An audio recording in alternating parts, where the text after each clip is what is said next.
Hello, everybody. I'm Robert Smith from the Case Alumni Association, and I'm here with Emeritus Professor Frank Merat. Thanks for joining us for Kicher and Merat, 140 years of case history. There's been a change in the program, but we think you're going to like it. So today's presentation is inspired by a project the Kelvin Smith Library undertook to recognize the 140-year history of the Case School of Engineering. This project is led by Daniela Solomon, a research librarian, and she tapped two of our most distinguished alumni, former Dean Tom Kicher and Professor Merat, to complete the work. Alas, the website is still under construction, and Tom has been under the weather. So it's Frank Merat to the rescue. Frank is a collector of case memorabilia. We asked him to share highlights from his amazing collection, including pieces that are inspiring the history project, and he agreed to do it for us. So this presentation is pre-recorded, but Frank will be here at the end to answer your questions. So if a question pops into your mind while you're watching the program, please type it into the chat feature, and we'll get to it at the end. Now sit back and enjoy the show.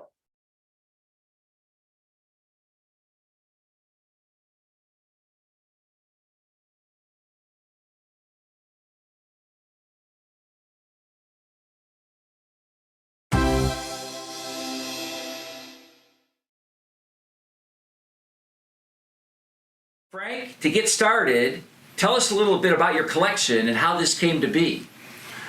Well, it's interesting. I never started out to be a historian. As you can tell, I've always been an electrical engineer, as witnessed by the huge pile of electronics textbooks behind me.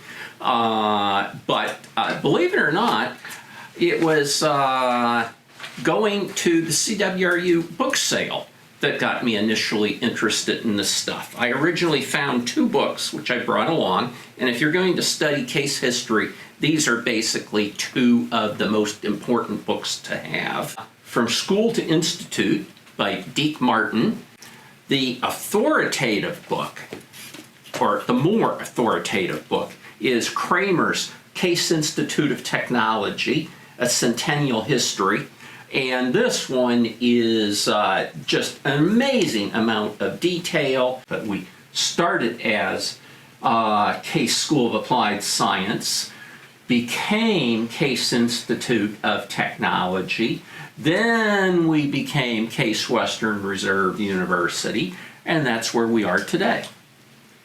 All right, so you and Tom have a lot of history to explore, and we're not going to be able to get to all that today, but you were able to collect a lot of memorabilia that touches upon different moments in case history, and maybe let's look at some of the highlights of your collection. Okay, well, I'm glad you said highlights of the collection rather than highlights of case history, because this is probably more a history of case as told by eBay, since I probably bought more items on eBay than anywhere else. So I started looking for case yearbooks on eBay.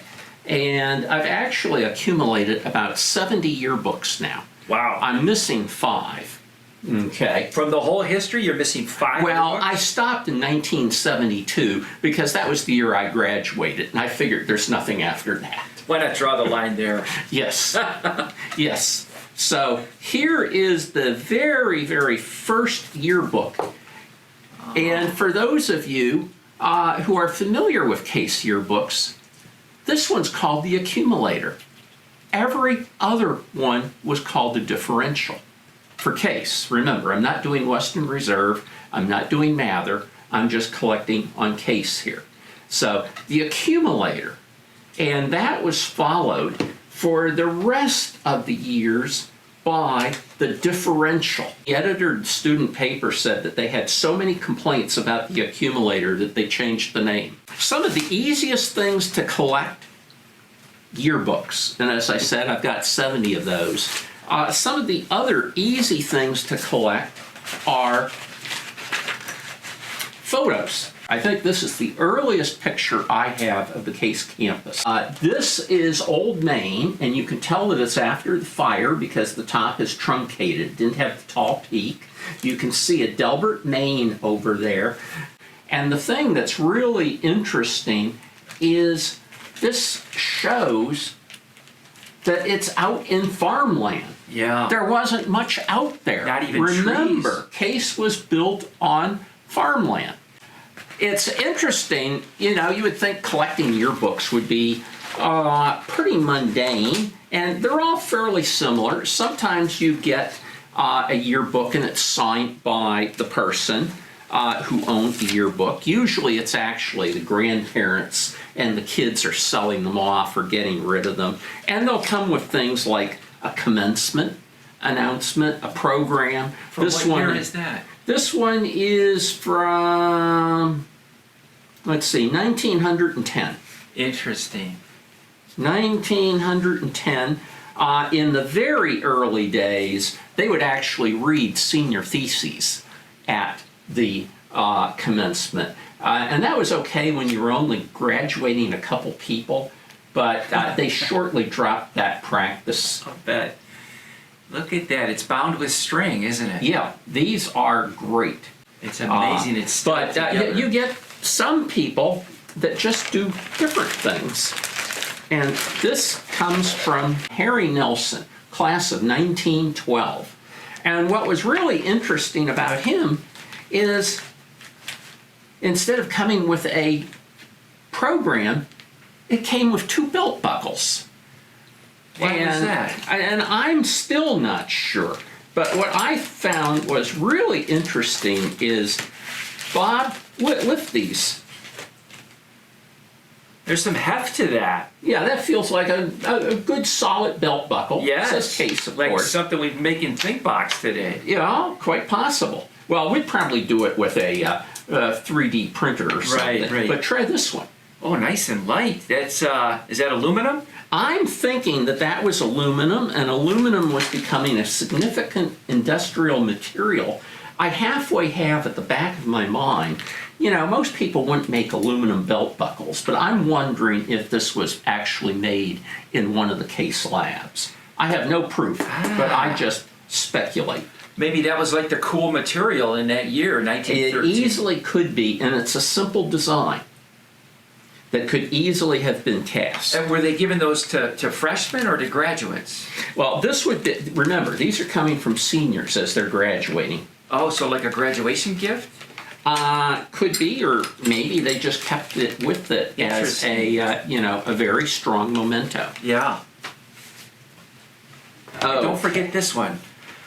I love this because I love that marketing and promotion goes back to the very beginning. Oh, you'd be surprised what goes back to the very beginning. One of the fun things to collect is what we currently call view books. And this is probably the oldest view book. What year do you think? I'm thinking 1888, That's incredible. 1890. And what are they pushing there? Well, they What are just they want to tell you a little bit about Case. Here's a picture of the campus. You can tell it's a little more evolved than that earlier picture that I showed you. Because, The new laboratories of the Case School of Applied Science, yes, Cleveland, Ohio. and there is, if you look at this Case main, and there is the old chem building. But what's really interesting is to take a look. In fact, there's a nice, better view. Remember, this is among the first, and we can date it very easily because we know when the chemical lab was built. Here's one that's cool. This is a couple years later. This is doesn't have a name on the front, but it's campus views. And it's just pictures of the buildings. And what struck me, and it'll strike you, Bob, is look at all the trees on campus. Yes. Remember that older photo that I showed you? Right. It was bare. They planted the campus. They sure did. You've got, actually, if you look at it, you've got ivy on Case Main. This one has the physics building in it, so that dates it, you know, in the early 1900s. And we see nice physics labs. But these are fun to see what the old buildings, what the old Oh, is that labs. Wade Lagoon with the boats? Yes. That is gorgeous. another as an Look at that, electrical. boating on Wade Lagoon. How cool. Yeah. Here's a part of the radio laboratory. I always keep plugging that electrical engineering. Look at Rockefeller, still there. Still looks just like that. Yeah, that was one of our most distinguished looking buildings. That's a beautiful building. Now this one's probably more from the 60s. Tomorrow's Men. You can tell. Look at these case people wearing their case Look at those sweaters hats. and the hats, and they're all carrying books. I think the big thing is that case students were proud of being case students. And if they had an opportunity to advertise it by wearing case sweaters, as we saw on that view book. We have sterling silver, I've been assured, spoons. They have Case School of Applied Science. You see a little owl on them, which was supposed to represent learning. You've got the case logos. Do you think these were gifts or I suspect they could be. bookstore items? We need better swag today. Well, I think these are definitely swag. I didn't bring it, but I have a mother of pearl perfume bottle with the case logo on it. We have all kinds of stuff. And this will even take me into one of my next items. I get calls about these from time to time. Case pennants. Now this one's later. This is a Case Institute. Very But cool. we've got older ones. Case Institute 1947 and after, right? Yeah. We've got the Case pennants. I've had faculty call and ask, hey, can I get one? Here's a Case Institute. They seem to be more popular with the Case Institute. Very cool. And here's a Case School. I like that. Very interesting. Yes. But, wow. That's an old those are great. Let me go on to a different topic, student newspapers.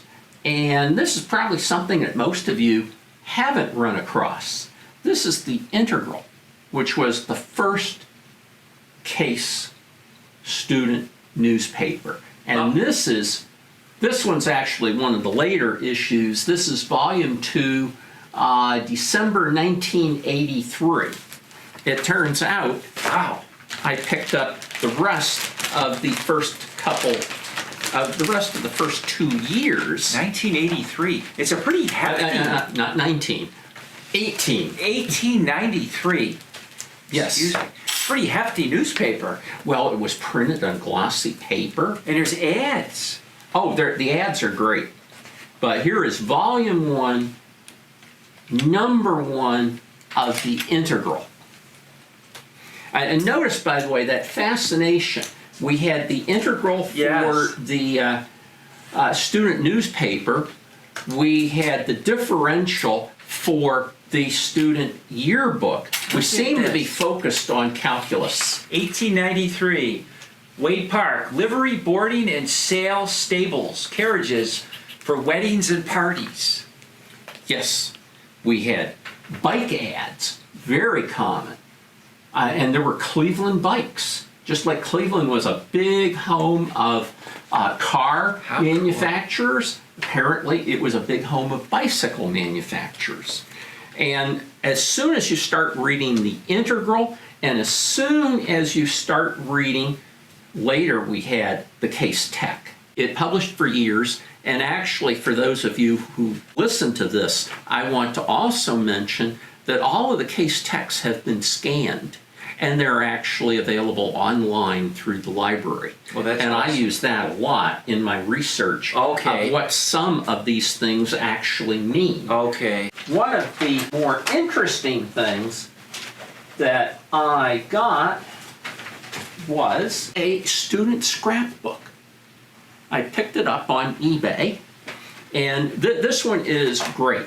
It's Bill Wagoneer. And it even includes his admissions to Case. Notice, this is coming from a scrapbook. Dear sir, you have passed the examination in all the subjects required for admission to Case School of Applied Science. And it tells you when to start, etc. How cool. And the examination is really interesting.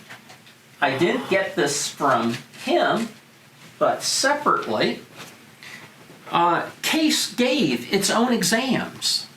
We didn't have the SATs back in 1890, 1900. Here is actually the entrance exam for Case School of Applied Science in Have you taken it? 1906. Have you looked at it?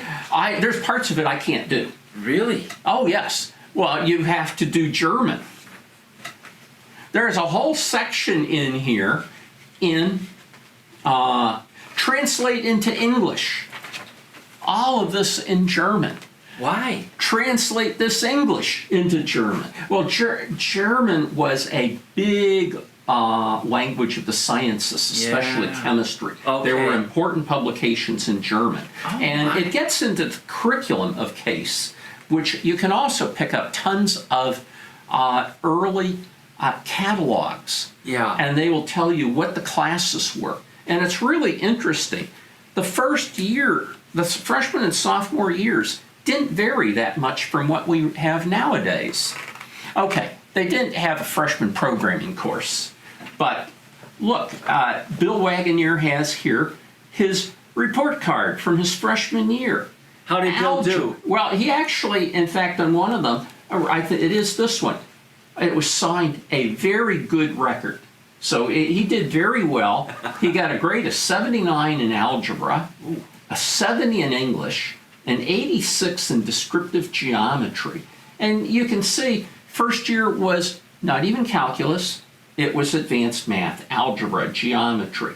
You had chemistry. And there was a big emphasis upon drawing.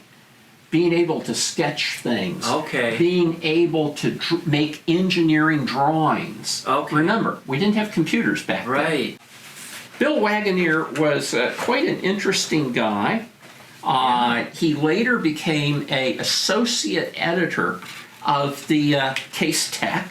I told you there would be some tie-ins. Yeah. And he participated, apparently with great enthusiasm, in the freshman, sophomore competitions, the flag rushes. And I have to get these in order. This one is from 1906. They actually had a wooden pole set up with a class banner on top.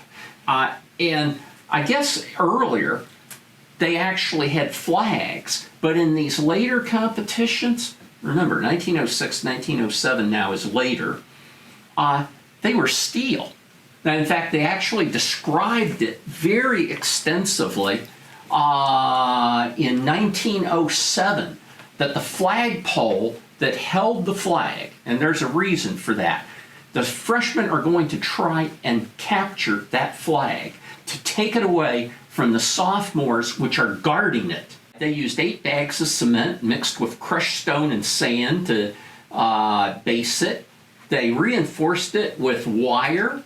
They were serious The about flag was made of 3/8-inch low-carbon steel, was welded to the pole in a manner which was entirely new. You can tell these are engineers. These actually came from the local newspapers. They sent reporters in. Oh my. They To came cover from this. the Plain Dealer, for sure, maybe the Press. Wow. And by the way, back to Bill, he was really into this. He identified himself in several of the pictures. Bill, our scrapbook guy? Bill, our scrapbook guy. There wasn't just sports back then.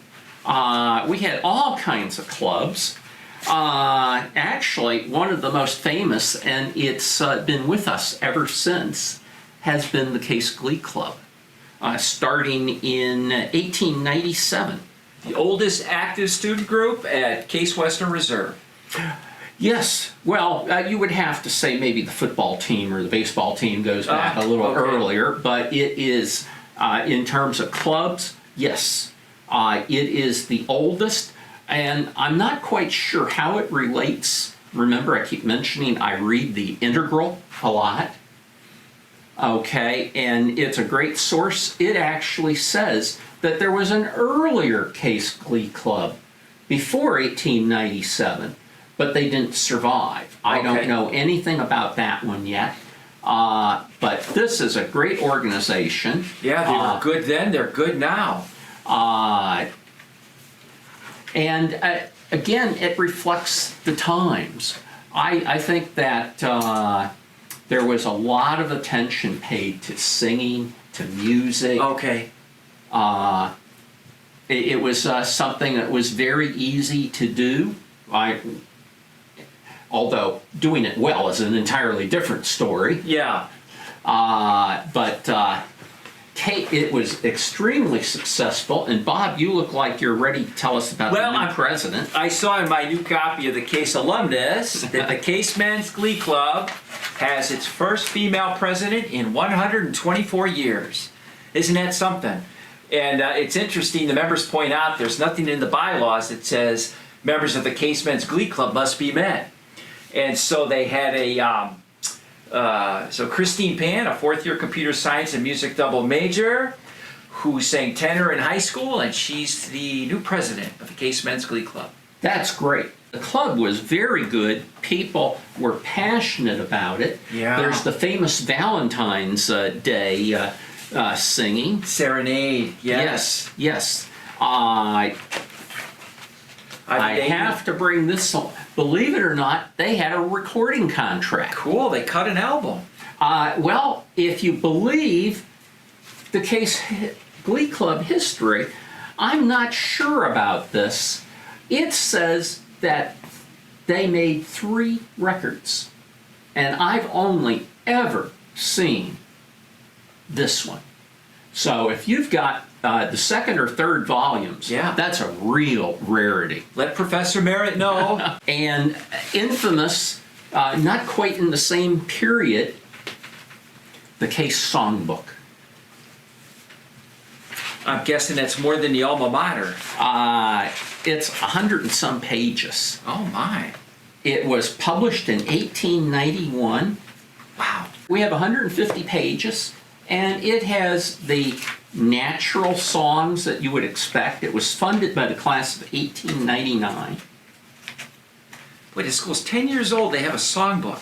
Well, it was this one's copyrighted in 1923, but just some of the songs. Carmen Case, Carmen, Ohio, Back to Dear Old Case. You can almost imagine people singing that one. Okay. Things like Hail Alma Mater Case, Hail to Thee. Great songs in here. I think you have to pin them on. Either that or Case freshmen had really, really small heads. So what were these for? To torment freshmen. What? More of that. I have no idea when the tradition of freshmen being given beanies and wearing them actually started.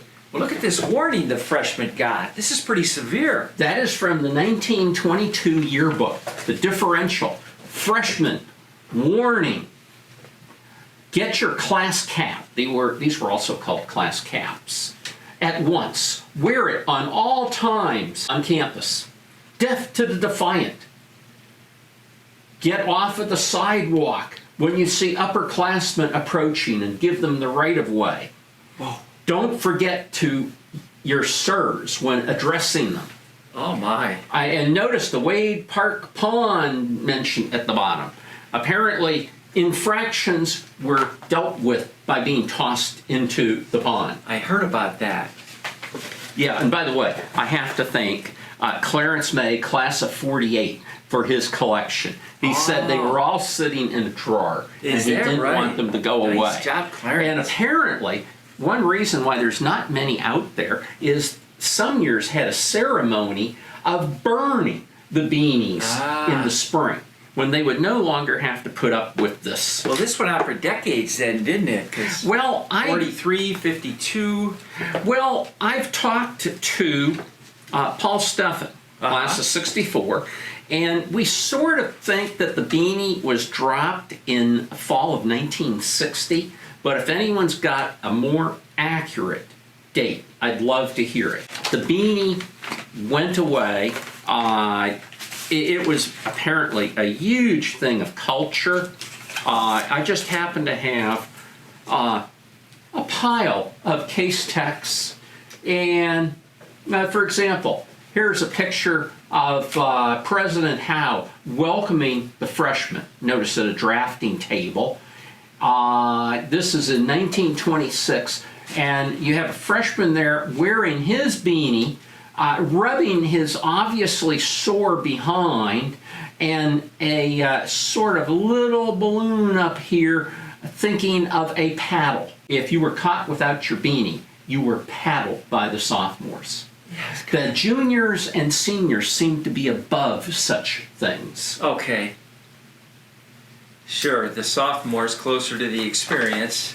Yes, and in fact, Case was a little more physical then, wasn't it? I think the times were different. Remember, look to your left, look to your right, and one of you will graduate, and it's probably because you didn't want to deal with the sophomores anymore. Yeah, maybe. This was one I had never heard of.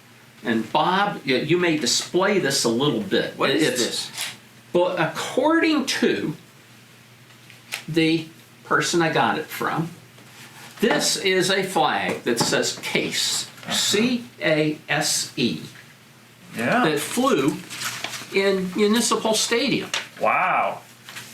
Now, I'm not quite sure if that was for college games, Yeah. Browns games. I don't know enough about it. How did it come to you or to him? Well, it came to me through a member of the class of 1962. Okay. Asked me not to use his name, although he was worried, with the statute of limitations on stealing the flag.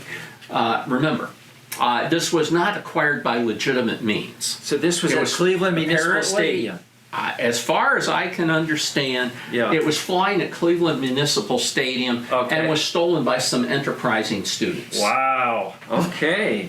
But if anyone can shed any light on its history in the stadium, Yes, that would is be cool. super interesting. A very, very interesting memory for many students in classes just ahead of me at Case. Was actually one of our math faculty. Oh, there he is, Frank Ryan. Frank Ryan. He was quarterback of the Browns, and he had a side hustle as a mathematics professor here at Case. Yeah. Our last Super Bowl quarterback. Well, we didn't have Super Bowls back then, but he has a championship ring. Yeah, what was it, 64? I think that is correct. The NFL Championship 1964. So he's on the cover of Sports Illustrated in 65. He was a Case math professor when he made like his second Pro Bowl. Yes. That's amazing. He actually received his dissertation while he was a quarterback at the Browns. Oh, the sports writers must have loved that. Was he a good teacher, Frank? Let me put it this way.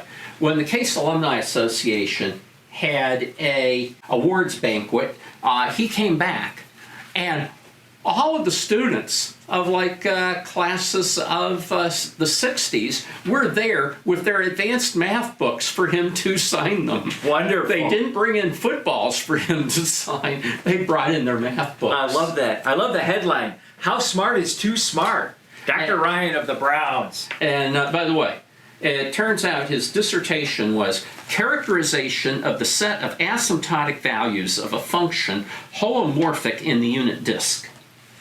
Of course. 14.7 yards per completion. Cam Newton was 13.2 and Peyton Manning was 11.7. That is cool.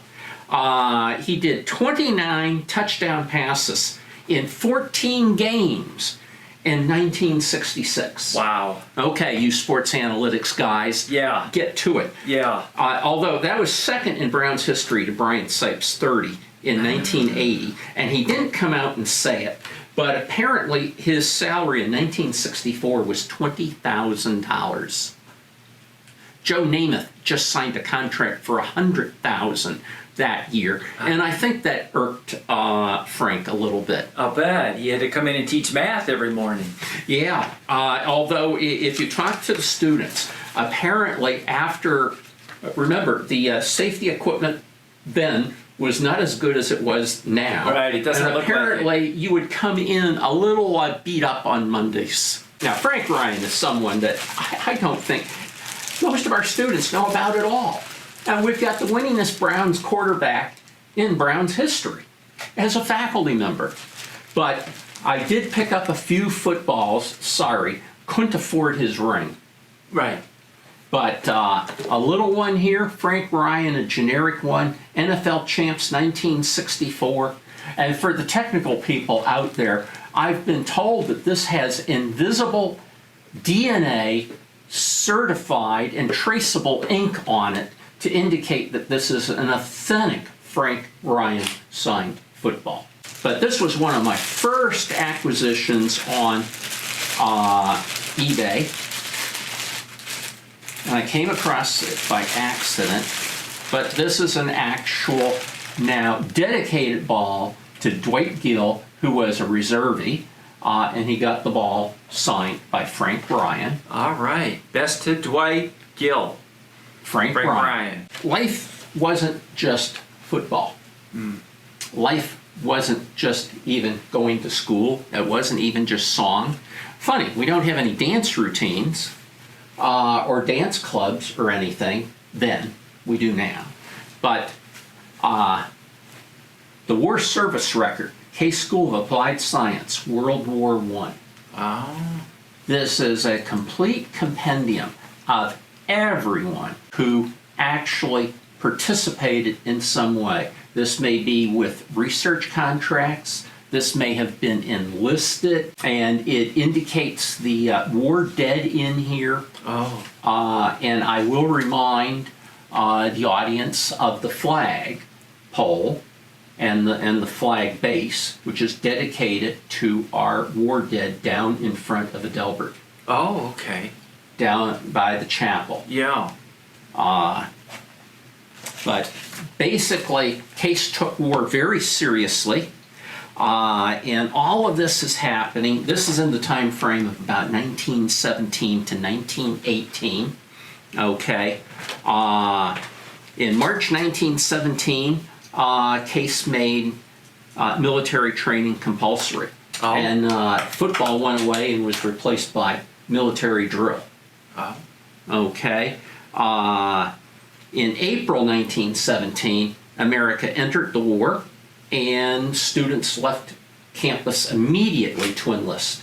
Remember, this started in March, April, and by May, 2/3 of the students were gone, and they were already in the Army or Navy. In fall of 1917, they established a quote-unquote military camp on campus. This was the Students Army Training Corps, SATC, and we don't have them anymore, but the old gym was turned into a mess hall, and we had the Elysium, which was, I think, the third largest ice skating rink in the nation. Yeah, where was that, Became like a over on student 105th? dormitory. Actually, I think campus? closer to 107th. Okay. And in fact, reference to Deke Martin, there's a picture of the inside, and you just have 400 Case students Wow. lying on a grid of beds. You can imagine, since we've been, everyone's been concerned about COVID these days. Yeah. It also turns out there was that earlier thing called Spanish flu. Yeah. And if you really dig down, they actually had a breakout of Spanish flu in that. Oh, and that was deadly for young people. That Spanish flu hit in October 1918. Basically, the university quarantined for about a month, and then armistice and the war's over. Okay. So Case was very, very involved in World War I, even to the extent of being having a student military base on campus. Other things came along and happened.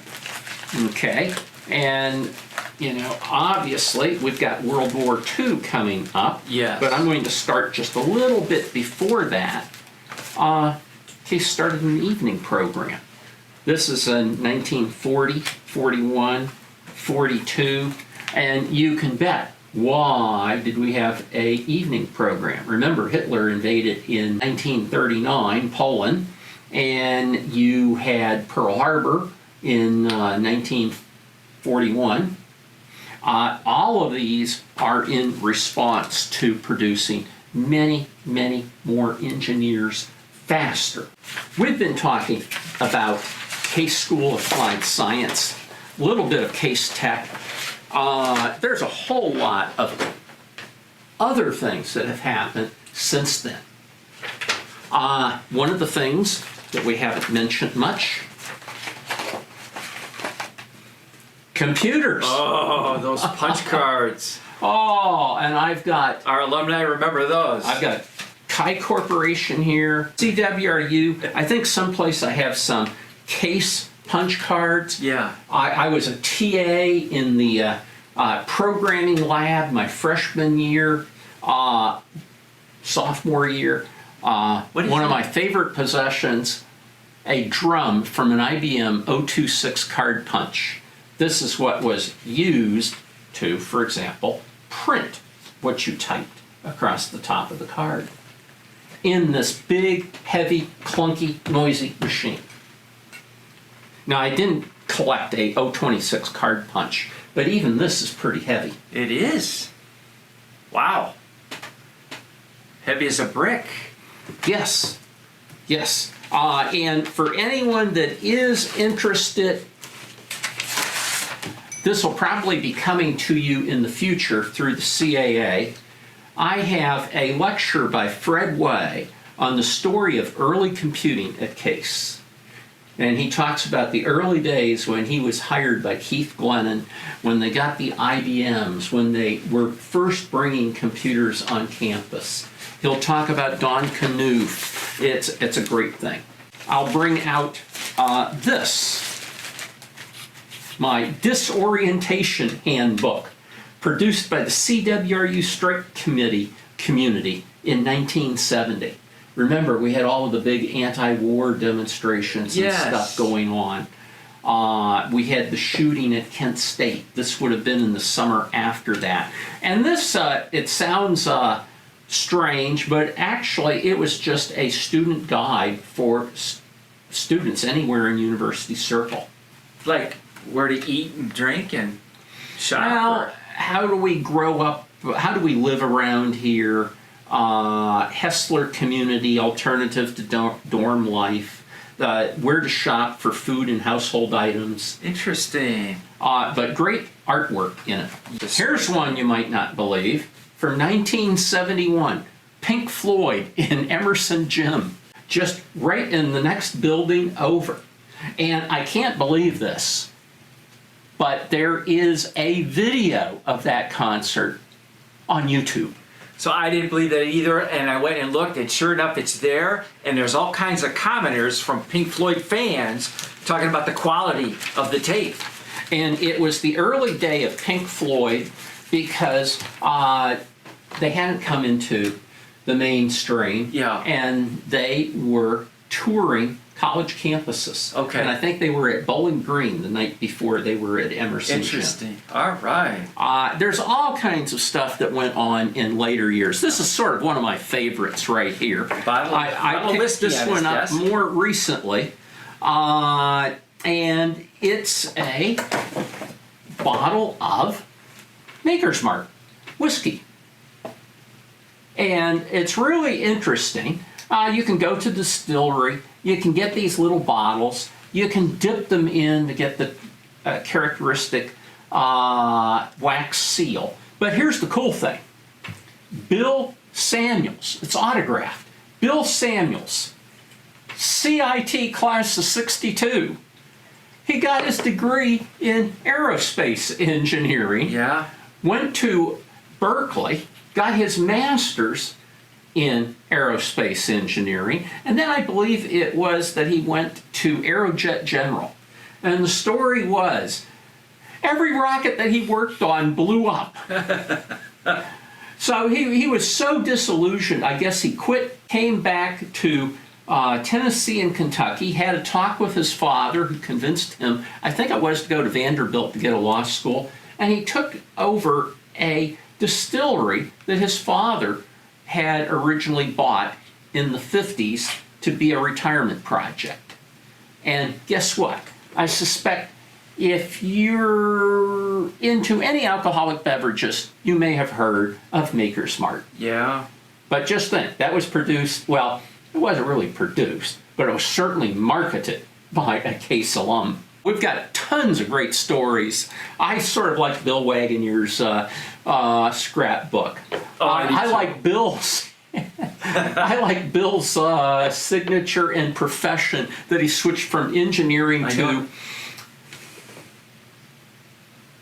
whiskey. You never know what an engineer's going to do. I'm always surprised. But they're usually very good at it. Yes. Well, Frank, this was great. We know you have a lot more, but I think we get a taste. We have barrels. We have crates. And the one really nice thing was both the project with the library forced me to get out all of my stuff and start looking through it to find out what it would tell us. And I've gotten a much, much better appreciation of both the school and the faculty and, of course, the staff and the Alumni Association as we've gone from 1880 until now.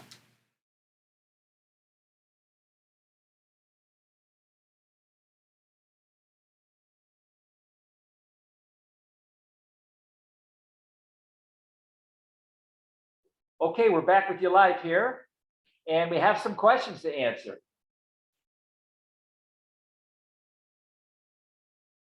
Frank, the first question is, this is from Paul Kimmel. What was the objection to the name The Accumulator? It would seem to be a very appropriate name for a book that accumulates history and events. I agree with you. That was a passing comment in one of the very early issues of the Integral. Okay, so that was mentioned in the student newspaper that there were a number of objections, nothing specific, just general. And that's the nature of this research. We don't have a huge number of documents from the early years. And it is also true that I haven't read all of those early years. But yeah, for some reason, they didn't like The Accumulator. And I can give you the reference in the Integral if you really want to track it down and see. Okay, we have another question. Was there any Case memorabilia you saw on eBay that you didn't buy but wish you could have? That's got to be the Rough Rider sweatshirt. I stopped bidding at $350. Oh, so there was bidding on that. Oh yes, there was bidding. The other one, that and a estate auction that had 6 yearbooks from right around 1900. Oh, I stopped bidding at $350. Oh, so that's my upper limit for Case so stuff. he has a budget. This is your own money you're spending. Yeah, this right? is all self-funded. Okay. Hey, didn't you mention there were matchbooks, Case matchbooks? Oh, the latest thing, and you can go on eBay right now and check it out. There are a pair of matchbooks saying Tomlinson and had Case seal on the back, and I think they're $15 each. So I've noticed that at first, back in the early 2000s, Case stuff was plentiful and cheap on eBay. Now it's much harder to find. And I've noticed that a lot of the stuff has gone up in value, although the value of The Accumulator has actually gone down. There's a copy online right now, I believe, for $90. See, still nobody likes that name. I don't know. Someone else asked, are there any pieces or like time periods, that you'd like to add to your collection because there's like gaps there? Oh, I have gaps everywhere. Of course, the missing yearbooks, but anything early. And you know what I'd really love to have? I'd like to find a picture of the auditorium in the electrical engineering building. Why is that? Well, for some strange reason, we have a large number of photos of a lot of the other buildings, mining, metallurgy, especially mechanical, etc. But there's almost nothing at all of the inside the electrical engineering building. And as an electrical engineer, I'm super interested in that. And by the way, for those of you who are really interested in these old pictures, watch for that library website to come up, because Tom and I have been going through the photos and recommending photos, and there's going to be a ton of old photos that I suspect most people have never seen that will be accessible through that.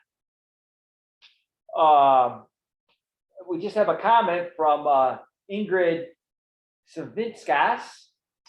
But the commenter said this is Kestudis, class of 69, not Ingrid. He's using her account apparently. We share an email address. This has been fascinating, wonderful bits of historical insight. So that's from Kestudis Savinskas. Was that a former student? Boy, my memory is 69, a failing. classmate maybe. Well, I started it here in '68. So we must have overlapped. Oh, listen to this. So this is from Paul Kimmel. I have the Casemen's Glee Club record, Cantate Dominio, recorded in spring 1968. So that verifies that there was more than one. This was under William Appling when the Glee Club was doing serious as well as fun music of the highest quality. It had a number of early American pieces. Bill was an understudy to Robert Shaw, director of the Cleveland Orchestra. Okay, so we found the second album. Well, was that the second or was that the third? Or was it the third? We're going to have to look at the dates on these. Yeah. And since we just happen to have the one right here behind me, I'm looking here and seeing if we've got a date. I do not see a date on this one. But now this is a fascinating little piece of information that we have to reconcile. Yes. Do you have the second one or do you have the third one? Yeah, so thank you, Paul, for providing that. We have a couple of former classmates of Dr. Kicher asking how he's doing. Oh, Tom's just been a little bit under the weather. I talk to him all the time, and he and I have been collaborating and error checking all of the library website. And Tom is going to have a really great, much more scholarly presentation coming up sometime.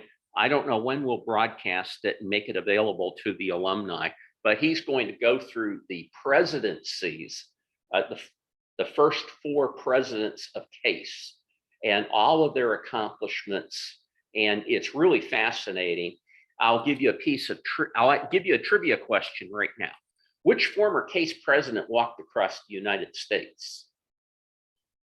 It's that guy who led a wagon train, right? Or was in a wagon train? Let me say that there was a wagon train involved. Okay. I don't know the name. I'm not going to get, Okay. Remember, I said it's a question. You've got to Okay. go look it up. Okay. You've got to wait for Tom's Yeah. presentation. Oh, that's very good. That's very good. And that's part of the KSL History Project. Yes. Okay. Well, Tom's stuff is independent, and I think he's actually going to write a book on the history of he CASE. has so much material. He is the expert Yeah. on CASE history. Oh, he is. And we use him here. And people might not be aware, but this fall was the 140th anniversary of the first class at the Case School of Applied Science. And that's why there's so much interest in this now.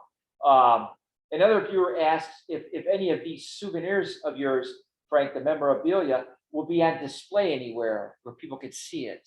Well, I think the answer to that is a definite yes. We have a display case that we've set up outside the alumni office in Tomlinson And in fact, if you have any recommendations on particular things that should go in the case, we're taking votes on that right now. You know, your vote counts. Okay. And personally, I'd like to see us spread news about all of these early things to more of our current case students. Okay. Maybe we need a satellite display case in Nord or somewhere. So in the chat, Rick Hagel says he heard that Dr. Frank Ryan used to bring his young son to his math class at Case, and the child took notes at his dad's lecture. I'm not 100% sure if this is valid. Did you ever hear that? I've not heard that one, but given that he was starting on math that soon, we need to do a Google search and find out if he got his PhD in math. I mean, in fact, if you talk to Frank Ryan, he's still into number theory.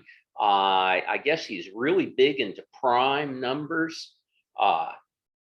So quite possible, like father, like son. And Helen Conzer, our great university archivist, sent a message. If you find that photo of the electrical building auditorium, make a copy for university archives. She would like it. Yes. But we need to find out what happened in the electrical engineering building. For all we know, they electrified Frankenstein's body in there or something. And Daniela Solomon wants us to know that the history website is already up, and you can see it. She has the website in the chat. Oh, excellent. And we will be putting a link to it from the, I guess, this video in the Alumni Association website in the near future. So coming soon. Yes. So the website is still being built, but there's plenty. I've already gone to it. There's plenty there to see already. Oh, the photos are great. Daniela and her team are just doing a great job. And we have some of Frank Ryan's former student, Onloy, is watching this in Nord. That's good to know. And I mean, your former student, Frank. I'm sorry. Not Frank Ryan, Frank Merat. And we've got too many Franks. And Helen Conzer is wondering if you had a reserve beanie in your collection. I do not have a reserve beanie. And I believe that there may have been also Mather beanies. There is an article, in fact, in the university archives. And I think, by the way, the university is updating its archive web pages. Okay. Yeah, Helen Conger is our wonderful university archivist, and she knows absolutely everything, second only to Tom Kicher in her knowledge of case. So we're about out of time here. You know, Frank, I was wondering if you could give your your email address, so folks have any further questions, or maybe a piece of memorabilia, and they wonder if you're interested. Oh, sure. In fact, remember that case flag. No one has any idea. Well, we've got some dull ideas of its history, but yes, if you've got any questions or anything, contact me, FLM Frank Larry Mary at case.edu. And I'm always happy to chat about case history. FLM at case.edu. Oh, wait, we have Roger Cerny, and Roger knows history. Roger knows his history very well. Roger tells us that flag flew in the stadium for the annual Case Reserve game, played on Thanksgiving from around 1914 to 1952. Oh, that is great information. Thank you, Roger. From 1914 to 1952. So Do you ask him if he knows anything about the theft, or was he involved? Hey, Roger, how did we get this flag? I'm sure Roger wasn't involved, but he might know who was. So they played Case played reserve at the stadium? Oh, I don't remember when we played them at the stadium. Remember, that was a little bit before my time. I always remember the excruciating fight on the Van Horn Field. You mean the football battle? Yes, the football battle. That Okay. was the battle. Okay. Now, if you go back and look at really, really early history, Oberlin appeared to be our real opponent. Is that right? When you go back to the 1890s and stuff, Okay. but everything I remember, it was the reserve game. Yeah. That was it. Okay. Everything led up to that. And by the way, there's lots of opportunities for people that might have collections of sports memorabilia or Okay. want to do a talk about case sports. And they played at Reserves Clark Field, Roger says? Whatever Roger says Okay. on this has got Well- to be accurate. Roger certainly says he knows more about the flag, so you're gonna have to talk to him. Okay. And anyone else with any information to share with Frank, or if you have a piece of memorabilia you think should be in the collection? It's could also- probably all going to end up in cabinets like this around the alumni office. which is fine. So they could also email frank.merat@case.edu. I think Frank.Merat. I'm also m@case.edu. Are you really? Yeah, I managed to capture the letter M. All right, m@case.edu. So, Frank, thank you very much, and we look forward to this history project giving us more great information. Everybody, thanks for joining us.